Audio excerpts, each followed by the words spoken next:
I want to talk today about heaven. Now, heaven is this concept you hear in music and in movies and in artwork. And for a long time, people thought heaven was above the clouds. In fact, it's only been in the last 100 years since we've been able to fly above the clouds that we've noticed that, wait a minute, there's not a city up here. There's not a special place to live. So, what's the deal with heaven? You got to think about it in terms of a person who's not scientific. In the early cultures, in almost all of the early cultures, they believed the gods lived on the top of the mountains, and that the higher up, the closer you were to gods. I mean, if you know anything about Greek mythology, Mount Olympus is the top of a mountain, right? All the temples are on top of the mountains. When Jesus ascends, it's to a top of a mountain. When he's going to talk to God, and he goes up a mountain. This is pretty standard stuff in a lot of early Christian, early Jewish, early thought process of a lot of cultures. But we know through air travel that God doesn't have a special house above the clouds.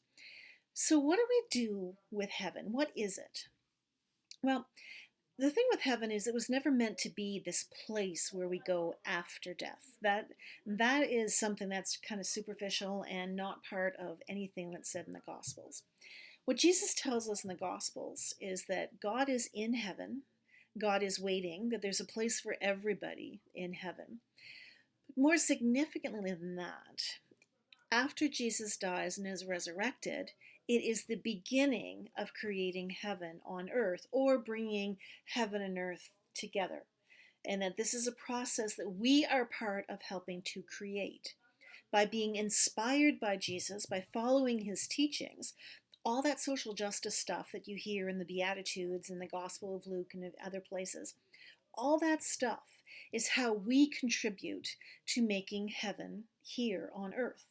That it's not something done for us. We have to be active participants. So heaven would be everybody fed. Heaven would be everybody with a safe place to sleep, safe place to live. Heaven would be justice for folks who are hurt by others. So there'd be a reckoning and a responsibility taken by those who caused the problem, and a healing for those who have been victims of the problem. Heaven would be a place where the prisoners would be set free so that there's no more crime. Heaven is a place where there's gardens and there's beauty, and we take care of our earth, and we take care of our animals, and we respect nature, and we live in harmony with nature. Heaven, a lot of people think heaven can be kind of like the Garden of Eden, that everybody was in harmony at that point, and that everybody had what they needed. Now, the Garden of Eden wasn't a real garden, but this kind of idea that we don't have to go hungry. We don't have to miss out. Everything we need is right there. And by need, I'm not talking about a new Apple Watch. I'm talking about our basic needs being met, but that everybody's basic needs are being met. And here's the crux of it. We know enough to know that that could happen right now if people get rid of their greed and their selfishness and share all the resources. So heaven is something that we can create with Christ, with God, together, if we start to live a different life, if we stop to be so selfish, if we encourage others to be less selfish, if we get rid of people who hoard money and make them share their bounty they have, if we share food with the two-thirds world. Scientists can tell us there is no reason for people to be hungry. There is no reason for people to be victims of environmental problems. We are part of the solution. It's not that we get to sit out and watch God kind of doing this thing, and after it's all over, we'll be able to go to heaven. That's a cop-out. Heaven is potentially here, but we've got to be part of it.